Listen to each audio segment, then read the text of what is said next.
So this afternoon, it's just a quick little video about a record that I've always liked. Isn't the most popular or well known in the world of rock music, but I've always admired it. I've always had a lot of time for the early part of this band's career. So the record I'm talking about is Crimson Glory, Transcendence from 1988.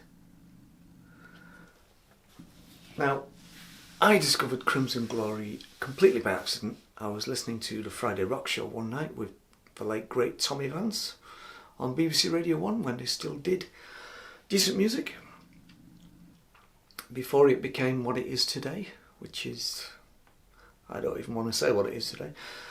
But he played a song and I just happened to have the tapes rolling, as I did back then, to pick up any nuggets. And my word, I picked up a nugget. He played a song by Crimson Glory off the first record called Lost Reflection. And I thought this was the most original and interesting piece of powerful heavy metal I'd basically ever heard. I was still new to heavy metal in those days.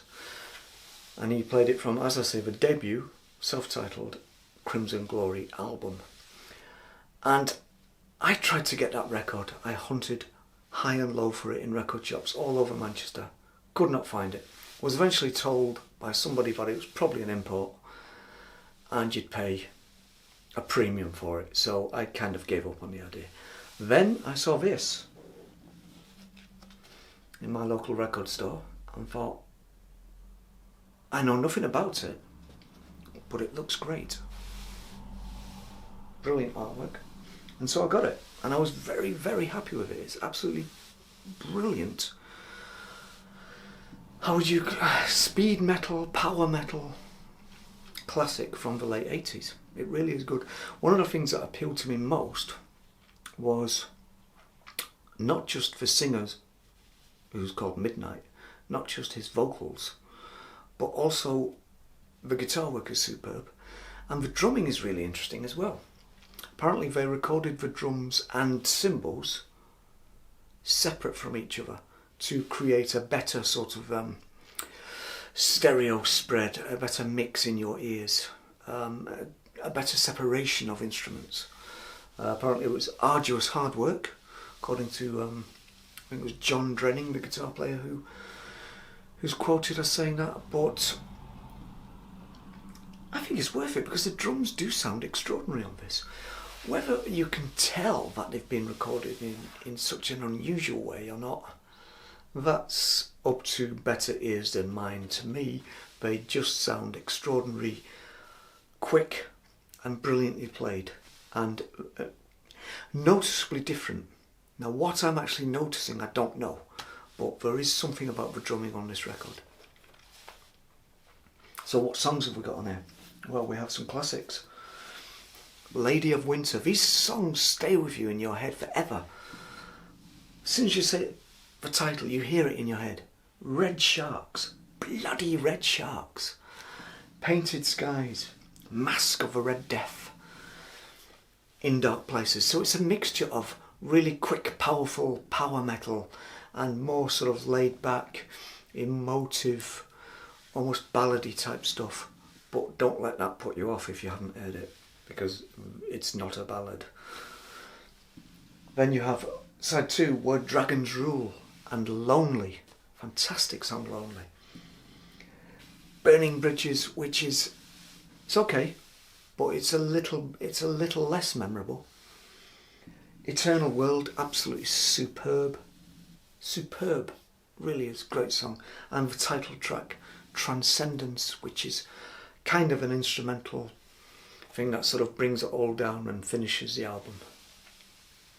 Truly wonderful record. If you've not heard it and you love your power metal and your speed metal, then where have you been since 1988? Because this, to my ear, I've heard the first record by Crimson Glory, and this, to my ear, is the best thing they ever did. It really is superb. Stunning record. unfortunately, things took a downward turn after this. Unfortunately, the singer Midnight didn't live that much longer after this, and it was all a bit tragic. And they never really replaced him, I don't think, because that operatic style, sort of Jeff Tate style, it's hard to achieve. It really is. And he was brilliant, this guy. So, who was actually on the record? Ben Jackson, rhythm guitar. John Drenning, who I mentioned before, lead guitar. Midnight, vocals. Dana Burnell, drums. Now, he's the guy who took all that time over the separation between instruments. And Jeff Lords, bass guitar. Now, the thing about Crimson Glory is they hid their faces with masks, if you know anything about them. Until this record, when they sort of took the masks off a little bit to reveal most of their faces. So if you can just see that there. So that's the way, that was kind of their gimmick. But to be honest with you, they didn't need a gimmick because they were brilliant. They were really, really good. So, have you heard Transcendence by Crimson Glory? And isn't it an absolute belter? It still holds up today. 30 years later, whatever it is, it's still brilliant. It's still superb on Roadrunner Records.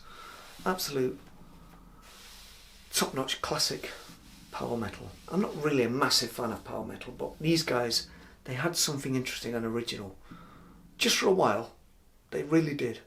And it was great to listen to, and still is.